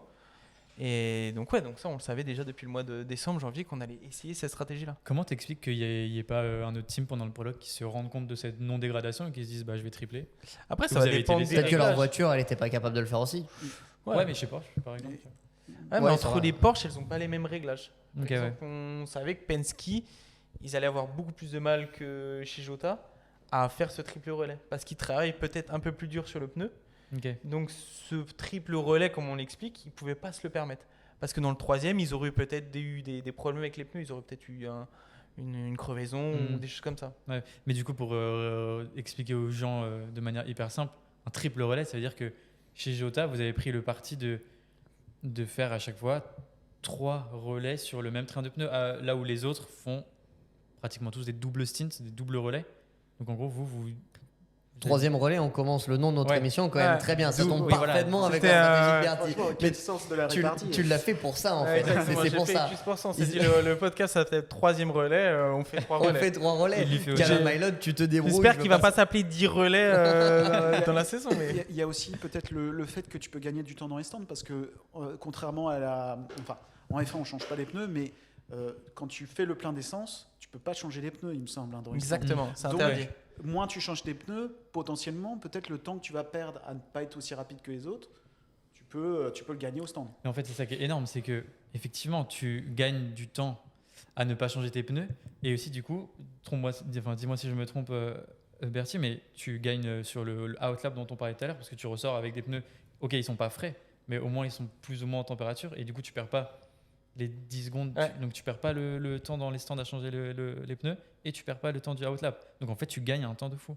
Exactement. Mais après, ça va dépendre justement de ta dégradation dans ton 3e relais. Et en fait, Bien c'est sûr. tous des calculs que nous, on va faire derrière. Combien de temps on va gagner à changer les pneus, combien de temps on va gagner avec le tour de sortie quand les pneus sont froids, comparé à combien de temps on va perdre avec des pneus qui ont 3 relais Ouais. par rapport à des pneus qui ont que 2. Donc, ouais. En fait, c'est tous des calculs qu'on fait en amont. Et après, on essaye de prendre la bonne décision, qui n'est pas toujours la bonne. Des fois, on se trompe complètement. Là, ça a plutôt bien marché, mais Penske ne l'a pas fait et a quand même fini devant nous. J'allais dire, en parlant de bonnes décisions, ça peut permettre de faire la transition aussi sur une autre équipe qui, pour moi, a bien marché tout au long du week-end, jusqu'on va dire les 8 derniers kilomètres, 2 derniers tours. qui est Il faut Peugeot. qu'on en parle. Et on est obligé d'en parler Et- de cette Peugeot. Alors, qui a- pour commencer, on parlait d'équipes où il y a une sensation de cohésion qui monte. Ouais, Pour moi, Peugeot, il y a un vrai pas en avant sur la cohésion. ok. Alors déjà, Tu ils l'as ont- senti là-bas, toi. Ouais, clairement. Et déjà, ça se sentait. En fait, on sent qu'il y a beaucoup de talent. Ça se voyait moins parce qu'ils étaient un peu moins devant. Mais quand on voit les coups stratégiques qu'ils ont fait aux 24 heures du Mans, alors certes, c'est lié aussi à la plateforme de la voiture à l'époque, mais ce qu'ils sont capables de faire à Monza, au Mans, où ils arrivent à replacer la voiture devant ou replacer la voiture dans une position où elle avait du mal à être, ça montre quand même que je pense qu'au niveau des ingénieurs pistes et stratégie, il y a du beau monde et ça commence à bien marcher. Et là, on sent quand même qu'il y a Ah bah, un truc qui se fait dans De cette l'extérieur, Ouais. nous, ça s'est vu de fou. Ils ont fait une course, mais un départ, en allant doubler la Ferrari à l'extérieur, ils ont mené la course. Et tu te dis, attends, non, mais est-ce que c'est un coup, une fois, un relais, Ouais. la voiture, elle va marcher de fou? Non, non, Nico Müller, il a gardé la tête de la course. Nico Müller, il a fait un job de fou. Ouais. Et ils sont restés entre la première et la deuxième position jusqu'à l'avant-dernier Deux tour. tours, Et deux on tours. s'est dit, mais là, c'est Avant-dernier. magique. Les mecs, ils arrivent enfin à faire marcher leur voiture sur une piste qui est particulière. Ok. Toi, tu me dis que de l'intérieur, tu sens que les mecs travaillent mieux ensemble, qu'ils se cherchent un peu moins qu'avant. Et merde, quoi. Une faute comme ça. Tu te remets dans le contexte. Peugeot a reconstruit une équipe. Ils ne sont pas adossés à quelqu'un d'autre. Ils ne sont pas allés chercher un WRT, un TDS qui sont des équipes déjà en place ou un Jota. Ils ont reconstruit leur équipe de zéro. Donc Ce il qui faut. explique pourquoi il y a eu plus Ouais. de temps. C'est ça. Il La faut mise quand en même route. faire attention à ça. Et Gabi, qu'est-ce qui s'est passé à la fin? Parce que tu dis, on ne sait pas en fait. Bah, moi, je suis dans ma cabine de Quel commentaires. spoil, quel spoil. Et j'entends Jean-Éric Vergne faire no power, no power. Et là, rappelle des souvenirs, donc ça. j'ai plus de puissance, la voiture à l'arrêt, et tu te dis, non mais il peut pas nous faire une 23h56, il peut pas s'arrêter à si peu de la ligne après une course comme ça qu'ils ont fait. Et moi, de ma cabine, je comprends pas. Je sais pas si c'est le moteur électrique qui casse. Les voitures elles sont tellement compliquées que Ouais. franchement, il y a 3 millions de trucs qui. Putain, moi, je te dis, la dernière fois que j'ai dit que j'avais no power, au final, je pensais que j'avais cassé le moteur, j'avais perdu une roue. Oh, tu vois, je suis peut-être pas le Le mec meilleur mec sensible. à je suis pas le mec le plus calé là-dessus, peut-être. Mais D'ailleurs, je j'ai peux entendu raconter des une petite interviews où ils disent qu'il y avait plus d'essence, quoi. Une petite anecdote d'ailleurs sur à chaque fois que Gabriel a un souci, imaginez que je suis allé le voir dans le week-end. Je La veux plus dernière jamais, fois que je je suis veux pas plus allé jamais voir- voir ce mec. Plus jamais. C'est La vrai. dernière fois que je suis pas allé le voir sur un week-end où on était sur une course ensemble, Il a gagné. c'est les 24 heures du Mans et il nous fait un relais de l'espace. Au 6e ou départ. 7e, on fait 10 heures dans la voiture. Donc, Tu places la voiture en tête à la fin de ton relais, tu je- la rends en tête. je te vois, je ne sait te vite. dis pas bonjour, je ne te réponds pas à salue tes plus. questions. Voilà. On sait vite. Par contre, lui, je vais le voir avant chaque départ. Donc là, la Peugeot, donc tu disais, Gabi, est tombée en panne d'essence à la fin. Bah, j'ai bien l'impression, ouais. En tout cas, c'est ce qu'ils ont dit. C'est une panne d'essence. Comment tout à fait. comment tu tombes en panne d'essence? Comment tu peux, à ce niveau-là, déjà, comment c'est possible? Comment est-ce que tu Ouais. te rates dans ton calcul? En fait, c'est ça qui est ça le plus dur, je trouve, c'est que c'est difficilement justifiable. En mode, si ta voiture, elle te claque entre les doigts, bon bah, c'est le principe du sport mécanique aussi. Mais quand c'est l'essence, T'as fait 9h50 avant, donc c'est-à-dire que ça marchait bien sur les 9h50 mais avant. peut-être expliquez-nous, ceux qui s'y connaissent un peu plus que moi là-dessus, Comment on tombe Comment- en panne d'essence? comment tu vois ça, comment tu calcules ton fuel. Déjà, tu le calcules pour tenir quoi, 2 tours de plus que la course pour avoir une marge ou... Après, ça va dépendre de chaque équipe. Donc, on a des tours d'essence où il y a, en fait, on n'a pas de pression dans les réservoirs. Donc, il y a 200 kilos d'essence dans une tour à 2 mètres de haut. Et avec la gravité, on va mettre l'essence dans la voiture. Donc, à chaque fois, toutes les 50 minutes, on va remettre 80 kilos d'essence dans la voiture. Sauf que là, à la fin de la course, la Peugeot, elle devait s'arrêter pas pour faire un plein entier. Elle devait s'arrêter pour remettre que 15 tours sur 30, par exemple. Je ne sais pas exactement combien il en restait de tours à la fin. Donc c'est là où, en fait, où l'équipe Donc, doit c'est- calculer combien de tours on va essayer de faire jusqu'au drapeau damier. Bon, c'était Donc, même pas une combien question d'essence on va mettre? c'était même pas une question de place où il s'est dit je vais essayer d'aller tirer 2 tours ou un tour de plus que mon maximum normal que j'ai fait toute la course. C'est littéralement, il n'avait pas un relais entier à faire pour finir. Ouais. Mais Qu'est-ce qui t'empêche d'aller mettre une seconde d'essence de plus? Ce qui a fait ça, c'est aussi que nous, on les a mis sous pression, en fait. Nous, on était juste derrière eux à la fin de la course. On s'arrête avant eux. Ils n'avaient pas prévu de surconsommer autant et d'avoir cette performance? Ça, je sais pas exactement. Donc nous, on s'arrêtait un peu avant eux parce qu'on sait qu'on va pas réussir à les doubler sur la piste. Donc eux, derrière, pendant 4 ou 5 tours, ils sont tout seuls. Ils doivent s'arrêter après nous, mettre juste l'essence qui est nécessaire pour aller jusqu'à la fin de la course. S'ils mettent trop d'essence, ils vont se retrouver derrière nous. Donc il faut qu'ils mettent juste la quantité Ils veulent garder nécessaire la position pour aller pour jusqu'au rester bout. devant et ça les a mis. Après, je sais pas exactement ce qui s'est passé pour eux, s'ils ont eu un autre problème extérieur ou pas, mais au final, ils n'avaient pas assez dans la voiture. Donc ils se sont Pour retrouvés finir. devant nous en piste, mais ils n'ont pas réussi à aller Ils jusqu'à ont l'arrivée. voulu se protéger d'un éventuel overcut de votre part. Mais alors, Peut-être, Si ouais. on parle en... moi, je me mets en avocat du diable. Tu sais que tu vas tomber en panne parce que tu as des capteurs dans la voiture. Tu le sais que ça va te tomber dessus. T'es deuxième, ok. Est-ce que ça vaut pas mieux de t'arrêter et de perdre 2 positions? Ou tu te dis, bah, je joue tout, je suis là pour la 2e place, c'est pas les. Peut-être aux 24 heures du Mans, c'est premier ou rien, tu te dis, je la joue. Là, c'est la première de l'année, tu marques des points, c'est un championnat qui est long, c'est un championnat. Avec 19 voitures, il faut marquer des points à chaque course. Tu passes de 4e à disqualifié, parce que les mecs sont pas juste derniers, ils sont Ça, d'ailleurs, disqualifiés. on peut peut-être préciser sur le règlement, mais il faut savoir que tu dois terminer. Tu peux pas terminer en électrique, il me semble, parce que en fait, ton système électrique ne peut se mettre en marche qu'à partir d'un certain moment. Donc là, la En Peugeot, c'était vitesse, 150 km/h. Mhm. Elle va avoir sa nouvelle version, ce sera 190 km/h, si je ne m'abuse. Donc ça veut dire qu'en dessous, cette vitesse, tu es obligé de fonctionner au thermique. Et ils sont arrivés en électrique. Il aurait dû rentrer au centre en fait. D'où la Mais- disqualification, en fait. En fait, il a fait 2 tours. Mm. En fait, c'est ça aussi qui est fou, c'est qu'il lui manquait pas, il est pas tombé en panne sur Ouais, la ligne, il lui dans le manquait dernier 2 tours, virage. Et en fait, oui, c'est pour ça qu'il a été disqualifié, c'est que il est parti sur l'électrique, il a fait le tour 334 et il a relancé le 335. Alors qu'en fait, tu as le droit de te mettre en électrique pour te sauver si tu es en panne, mais tu dois boxer à la fin de ton tour. Et lui, il n'a pas boxé, il a relancé le dernier tour pour aller passer la ligne. Et une fois passé la ligne, bah, s'il voulait rejoindre le parc fermé pour pas se faire disqualifier, il fallait faire un 3e tour à l'électrique, sauf qu'il s'est arrêté sur la ligne. Et du coup, bah, Je crois qu'il y a eu une interview après la course du team manager qui était un peu velu. Et ce qu'a dit Jean-Marc Finot, c'est on a le résultat qu'on mérite, en fait. Et ça, c'est dit, ça, là, on c'est a fait dur une ça, erreur. comme mot. On a fait une erreur et voilà, on a été disqualifié. C'est dommage parce qu'il y a des gens qui lui ont tapé dans la main en lui disant Ils ont fait une course de fou. Ils une ont course juste là, incroyable. vous auriez Ils ont fait une mérité. course Ouais, tu incroyable. t'enlèves 10 minutes, les mecs ils font une course, personne ne les attendait, aucune erreur.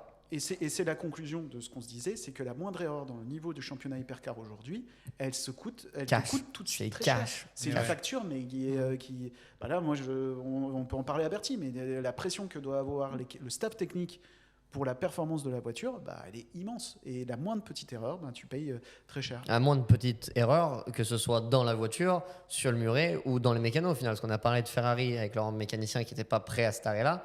On a parlé de Porsche qui était meilleur que les autres pour moi sur l'exploitation du week-end. Et les pilotes de Porsche et de Jota qui n'ont pas fait d'erreur. Donc en fait, tu as un triptyque de performance où dès que tu fais la moindre erreur sur une des 3, ça tombe. C'est aussi simple que ça. Ouais. Tu es au championnat du Pour monde, moi, la ça Caddy, tombe. La Caddy, c'est l'exemple. Alors, est-ce qu'ils auraient pu se battre pour la victoire? Je pense pas. Peut-être une place pour le podium, pourquoi pas, ou en tout cas beaucoup plus proche de la numéro 5 en fin de course. C'est pareil, il n'y a pas vraiment d'erreur pendant la course de la part de l'équipe technique, mais il y a une erreur en piste. Il se fait toucher au départ, ou il est touché. Est-ce que tu considères que pour les prochaines courses, on a vu ce week-end, Porsche, dominateur, on les attend pour la prochaine course qui est à Imola dans un mois. Un mois. Dans un mois. Ouais. Dans un mois, il y a Imola. Porsche, on va les attendre parce qu'ils ont dominé sur la performance et sur l'exploitation. Donc je pense qu'ils seront bons. Est-ce qu'on attend Peugeot de la même façon qu'on a attendu au Qatar? Cadillac, est-ce qu'on les attend de la même façon? Moi, je pense que la Cadillac, ça très bien là-bas parce qu'elle est légère. C'est une piste qui convient à la voiture. Et au final, les mecs n'ont pas fait plus d'erreurs à part en piste où tu n'as pas eu beaucoup de chance. Mais est-ce qu'on attend la Peugeot de la même façon à Imola qu'on l'a vu ce week-end? Alors non, clairement non, parce que ce sera une nouvelle voiture. Enfin, une nouvelle voiture. Ah oui, C'est la même coque, c'est le même moteur, sous le capot, c'est la même chose. Mais l'enrobé, on va dire, c'est comme le Kinder Surprise. T'as la surprise, là, c'est le chocolat, tu vois. C'est le même jouet, mais tu as changé de recette. Le chocolat, il n'a pas la même forme, globalement. Mais en fait, la Peugeot, ils ont fait un choix il y a 3 ans. Avec le règlement qui le permettait à ce moment-là, et c'était plutôt cohérent, c'était de faire une voiture sans aileron. C'est pour ça qu'on a eu cette voiture un peu extraordinaire, Lunaire. où on a l'impression qu'il manque un truc derrière. Quand elle te double sur la piste, tu te dis comment ça fait pour tenir. Mais elle est belle, Alors au début, on avait tous eu du mal, et au final, maintenant, je me dis, on a quand même roulé avec un truc lunaire et qui marche bien, qui a mené une course, qui a mené le 24 heures du Mans, un peu le contexte. Là, celle-là, la performance, elle y était quoi. Ouais. Franchement, trop cool de voir un truc sans aileron marcher.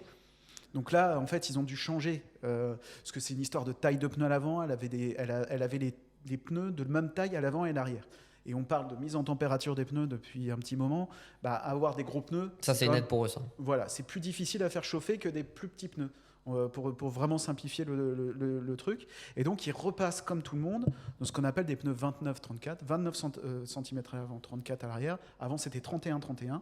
Et ça va les permettre de se remettre dans la fenêtre de fonctionnement qu'ont la Toyota et la Ferrari. Ce sont des LMH. Bon, ça, c'est encore pour rajouter de la complexité. On s'en reparlera une fois, un autre épisode. Amateur, salut. Mais accrochez-vous, hein, ça vaut le coup. Mais c'est une belle conversation qu'on a là parce que depuis tout à l'heure, on a parlé de l'humain chez Porsche, pourquoi ça marche, l'humain chez Ferrari, pourquoi ça marche pas. Il y a bien sûr la vitesse, celui qui gagne la course, aussi celui qui roule le plus vite. On a parlé depuis tout à l'heure, ça fait 1h15 qu'on parle déjà. Ça fait 1h15 qu'on parle, et on a juste donné le dessus de l'iceberg de la course. On a la chance d'avoir des mecs qui sont sur la piste dans tous les garages pour toi, Guillaume. Toi, chez Alpine, Franck et Bertie, qui opèrent une voiture. Donc, on a pu parler de ce que nous, on a vu. Derrière, il s'est passé... C'est-à-dire qu'on change d'invité et on prend quelqu'un qui était chez Lamborghini, par exemple, où eux, ils ont eu une course qui était vraiment désastreuse. BMW, qui était qui était plus dans la performance, mais qui était invisible, entre guillemets, parce que milieu du peloton, on les interviewe, on va avoir les mêmes anecdotes. Eux n'ont pas la même perception de la course parce que toi tu as fini deuxième et que eux ils n'ont pas dû kiffer leur week-end de la même façon, je pense. Après, je pense qu'ils n'avaient pas les mêmes objectifs aussi. Ils n'ont pas les mêmes C'est objectifs, clair. mais c'est intéressant, tu vois, d'aller chercher chacun. En 1h15, on a parlé de, 5% de la course. On n'a pas le temps on n'a pas eu le temps encore de parler des GT3. On n'aura pas forcément le temps d'en parler sur un format d'1h30. On pourrait parler de ce qui se passe et des humains qui sont derrière pendant 6 heures. Juste pour pas. On pourrait parler aussi longtemps que la course. Parce que c'est ça qui est intéressant, je trouve, qu'en championnat du monde d'endurance, donc tu as la voiture, tu as les 3 pilotes, tu as les ingénieurs, tu as les mécaniciens, mais tu as aussi les physios, les personnes qui s'occupent de la nourriture, parce que la nourriture elle est aussi super importante. Il faut que tout le monde ait de l'énergie. Ferrari, c'était Tout le monde ait de mon l'énergie préféré. pour durer 10 heures, les team managers, et au final, il faut que tout cet ensemble de personnes, chaque personne dans une équipe a un rôle particulier. Il n'y a pas 2 personnes qui vont faire le même travail. Tu viens de le dire, sur la nutrition, on parle toujours des pilotes qui est au centre en fait de l'attention. Mais je me rappelle d'une anecdote chez Jota où le physio de l'équipe, pas le physio des pilotes, il y a un physio pour l'équipe entière, avait installé entre guillemets, c'est pas de machine, mais avait mis sur chaque personne de l'équipe, Pete, des capteurs de glucose sur chaque ingénieur pour savoir leur niveau leur niveau de fatigue, pas leur stress, mais leur taux d'énergie en live quasiment, et adapter la nutrition à chacun par rapport à leur taux de glycémie et leur variation glycémique. Donc tu vois à quel point tu pousses le détail C'est génial. Moi. sur C'est chaque une- mec. c'est Je te trop rends bien, compte tu pour vois. la lucidité, mais parce que quand il faut prendre une décision, imagine, t'es au Mans, on se met en position, t'es à Mulsanne, la numéro 12 qui crève. Quelle décision tu prends? Comment tu vas rattraper ça? Est-ce qu'on refait le plein? Est-ce qu'on change de pilote? tu dois décider tout ça. Mais Moi, dans la voiture, je pars du principe que c'est pas moi qui prends la décision. C'est-à-dire que je dis ce qui se passe, Ouais. je donne le contexte de la piste, il pleut, et je rentre pas au stand parce que je me dis si je rentre au stand et que personne n'est prêt, bah peut-être qu'on peut passer plus de temps. Sauf s'il y a un pneu qui vient de voler dans le dernier virage, là je m'arrête. Mais c'est-à-dire que moi je fais 100% confiance à mon ingénieur. Tu vois, ouais, il vient de... On a une histoire tous les roman. deux. C'était après le dernier virage, ok. La crevaison, elle était trop tard. Non, mais même, il y en a une dans les Noudières où un pneu qui a Bah celle-là, elle explosé. était trop tôt, celle-là. Mais pas le tien. Si, le mien. Ah. Le pneu qui a délaminé à 320 km/h au bout de la ligne droite. Ah, c'est bien ça. Ah bah j'ai retrouvé la moitié de mon aile à 10 mètres de haut. Et ça fait tout drôle. Et en Ça fait, c'est pour ça aussi qu'en endurance, en termes d'équipe, c'est là où il y a les équipes qui sont bien organisées et d'autres qui sont un peu moins bien organisées. Il faut toujours avoir un temps d'avance. Toujours te mettre dans une situation et te dire, s'il se passe ça dans le prochain tour, qu'est-ce que je vais pouvoir faire? Et en fait, ça, en termes d'ingénieur, c'est un petit peu notre...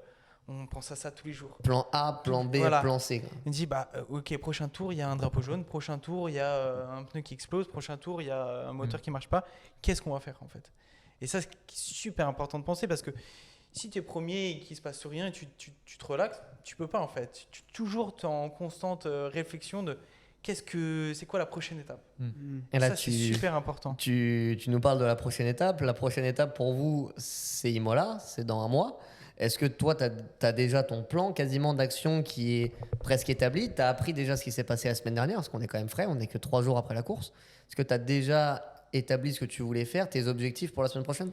Pour la prochaine course, pardon? Là, on va déjà analyser la course du Qatar. Ça dure combien de temps, ça, la partie d'analyse? L'analyse, ça peut durer 1 à 2 semaines. Ok. Ça peut durer même jusqu'à la prochaine course, ça peut durer un mois.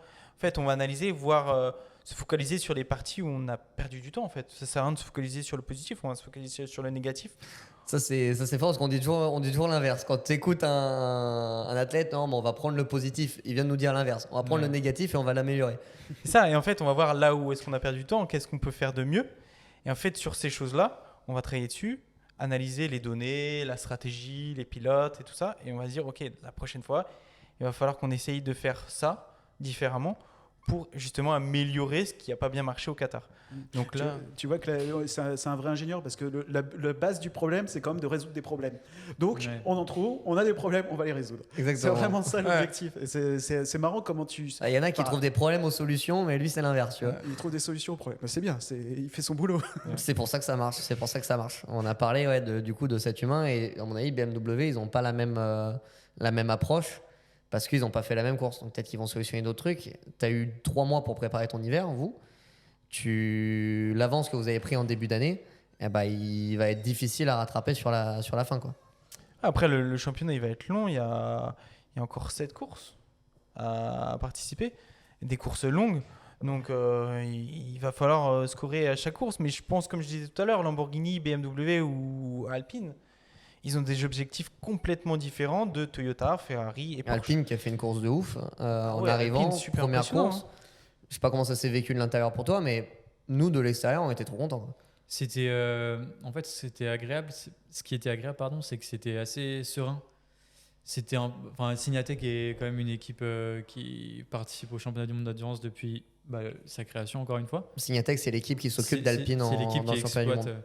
Mais d'ailleurs, on n'a plus le droit d'en parler. Mais non, maintenant c'est Alpine et non, effectivement, ça s'est bien passé. En fait, il n'y a pas eu de panique. Après aussi, la stratégie était d'être ultra safe. Le but, c'était pas de gagner 5 positions au départ, c'était juste de ne pas avoir de contact, de dérouler et surtout la fiable de finir les 10 heures de course avec les 2 voitures. En avoir une dans les points, c'est vraiment un extra bonus, quoi. Ça a payé de ouf et Ouais. ça s'est vu. Franchement, j'étais content de les voir et t'as pas eu de l'extérieur. Ça rejoint ce que tu dis. Il n'y a pas eu de panique. Pareil, ça a marché. Bien de voir des Français avec une nouvelle voiture arriver, c'est pas simple et c'est la meilleure nouvelle voiture dans la course. Quoi. C'est ça, ouais. Puis elle a l'air d'être bien née. Enfin, pour expliquer aussi, c'est une voiture. Le principe du LMDH dont fait partie, c'est qu'on a des châssis communs. En fait, par exemple, BMW, Cadillac, ils ont un châssis qui est construit par la même personne, enfin la même entité qui est Dallara. Pour le cas d'Alpine, c'est la même entité qu'Acura qui l'année dernière a quand même gagné à Road America Road Atlanta, pardon, Petit Le Mans, Daytona. et à Daytona. Donc c'est une voiture qui a tout de suite prouvé qu'elle était efficace. Alors certes avec quelques petits détails qui ont posé problème après dans la réglementation, mais la voiture en elle-même, elle est saine. C'est une voiture qui visiblement se comporte bien, qui aurait peut-être quelques bons arguments sur la chauffe des pneus aussi, semble-t-il. C'est une de ses qualités, en tout cas de ce que j'avais pu entendre, si elle est là chez Acura. Donc voilà, une bonne voiture qui est bien née. Je pense une équipe, comme tu disais, qui est plutôt expérimentée, bien en place depuis quelques années quand même. Vous vous attendez à quoi pour Imola, tu penses? Je sais pas, moi je vais pas parler au nom de l'équipe, hein, mais je pense la même chose. Objectif, finir la course, et si on peut mettre une voiture dans les points, why not? Trop bien. Je pense que c'est ça l'ambition. Et après, c'est aussi de regarder ce que font les newcomers. Enfin, il y a BMW, Lamborghini, Isota. Bah, là, Alpine était les premiers des newcomers. Donc, c'est positif. Et je pense que l'objectif, c'est toujours de. Enfin, je veux dire, c'est les gens avec qui on peut se comparer facilement. Le but, ça va pas être. Tu vas pas te comparer à Jota. Toyota, Ferrari Impossible. ou Jota qui est là depuis longtemps avec une voiture qu'ils connaissent, quoi. Ça, c'est sûr. Impossible. Après, Imola, ça va être complètement différent. Ah ouais, Imola. t'attends une course à l'envers de ce qu'on a vu. Là, on n'a pas eu un seul safety car. Ouais. Là, il va y avoir des safety cars à Il n'y répétition. a pas eu un accident pour toi en stratégie, en fait, t'avais quasiment rien à faire. Il n'y a eu aucun incident, ouais, c'était. Enfin, quasiment aucun incident. Ah ouais, non, là, il va y avoir de l'action à Imola, c'est sûr qu'il va y avoir des accidents. Enfin, moi, je pense qu'il va y avoir des accidents. Ouais, donc en fait, il faut que Mais je ça, vienne à c'est de Imola, la quoi, parce que- nature du circuit.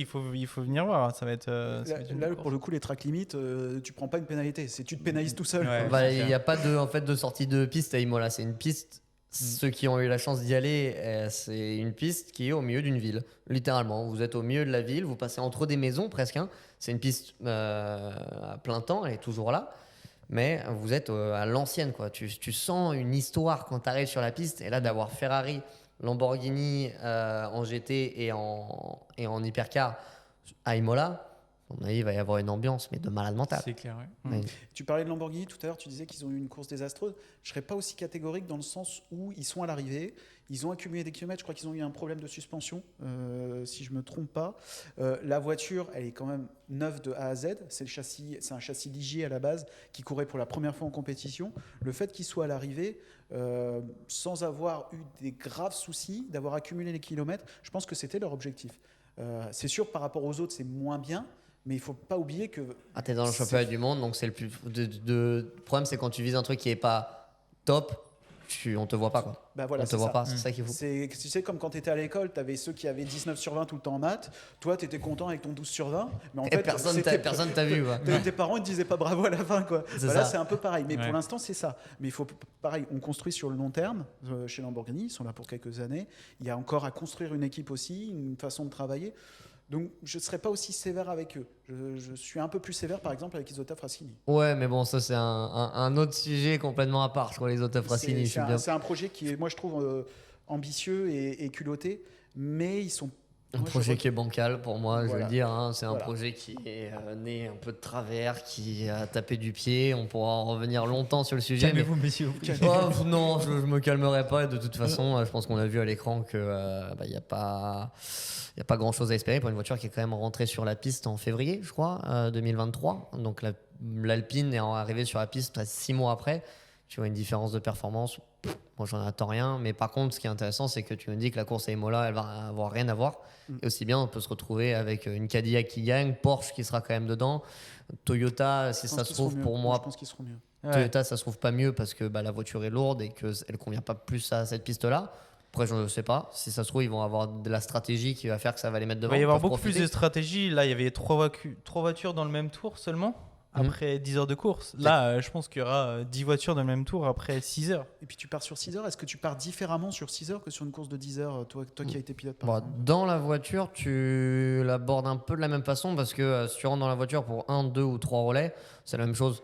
En fait, que ce soit 10 heures, tu recommences des courses presque un peu différentes. Tu vas pas te positionner de la même façon si tu roules 24 heures. Tu as 4 heures du matin, tu sais que tu vas prendre un peu moins de risques. Mais sur une course de 6 heures, une course de 10 heures, maintenant, dans un championnat du monde avec 19 voitures, tu es à fond tout le temps en fait. Tu es juste à fond tout le temps. En fait, c'est ça aussi qui est ouf, c'est que l'endurance, j'ai l'impression qu'elle a changé. Il y a quelques années encore, on était sur, tu vois, en LMP2 notamment, au Mans, c'est si je déroule ma course, que je tape pas, que j'ai pas de soucis, automatiquement, enfin, pas automatiquement, mais je vais chercher un résultat correct. Tu vois, mais Là, tu peux pas plus. en super performance, juste en étant safe. En finissant. En Juste finissant. tu finis, tu te dis je suis dans le top 5. Alors que c'est maintenant, fini ça tu maintenant. peux plus te permettre d'attendre que les autres fassent des erreurs pour performer. Ça devient en fait des courses sprint d'endurance, quoi. C'est un peu loufoque de dire ça, mais C'est carrément ça. Ouais. C'est un sprint longue distance. Moi, j'avais Un une peu. question aussi pour vous qui êtes en interne des équipes. Est-ce que le rapport à la qualification, il a changé? Parce qu'auparavant, quand on se qualifiait, même si tu te qualifiais mal, au pire, tu étais 6e, 7e, 8e. Là, si tu te qualifies mal, tu es 18e.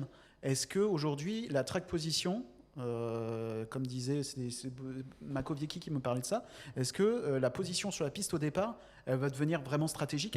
Elle a une influence beaucoup plus forte qu'avant sur ta course? Ouais, ça c'est sûr. Après, comme on disait au tout début, avec la nature du circuit de Qatar, c'était super important de partir devant parce que c'était très très difficile de doubler, presque impossible. Imola, je pense qu'il y aura un peu plus de chances de doubler. Donc peut-être que partir un peu plus loin va pas être aussi pénalisant qu'au Qatar, mais c'est sûr qu'il faut partir devant. Il faut partir dans le top 5, top 6 pour viser un podium. Donc on va faire plus d'efforts sur la qualif que par le passé? Tu fais toujours des simulations de qualification. Normalement, on essaie des choses comme ça. Après, la voiture, entre la qualification et la course, elle est quand même très similaire. Il y a quelques différences, mais elles vont être minimes. Donc, si tu as très une bonne voiture pour la course, tu as une très bonne voiture pour la qualification. La différence, c'est pas le jour et la nuit. On pourrait rester là à parler entre nous pendant des heures. On a parlé de la catégorie Hypercar. Il y a toute une course qui s'est faite en GT3. On est déjà à 1h30 d'épisode. Je pense pas qu'on ait le temps de parler particulièrement du GT3 maintenant, sauf si on repart sur un épisode de 3 heures. Mais ça montre qu'il y a plein de trucs à dire. On pourrait en parler encore 3 heures. Peut-être qu'on refera un épisode en fait sur le GT3, même si on n'avait pas prévu de le faire sur la course du Qatar. Et en tout cas, la prochaine échéance pour nous tous, c'est Imola dans un mois. C'est Imola, tout à fait. On se retrouve tous là-bas. Moi, j'ai des pizzas et des pâtes.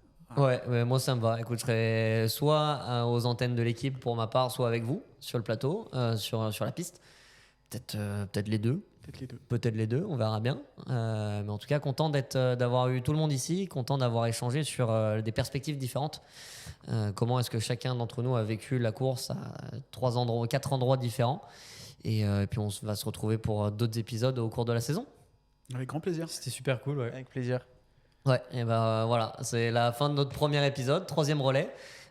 Merci à tous et puis on se retrouve en tout cas au plus tard pour la prochaine course à Imola pour en débriefer de la même façon, peut-être un peu plus longuement, peut-être un peu différemment, mais ça conclut notre premier épisode. Merci à vous. Merci Gabriel. Le rendez-vous est pris en tout cas.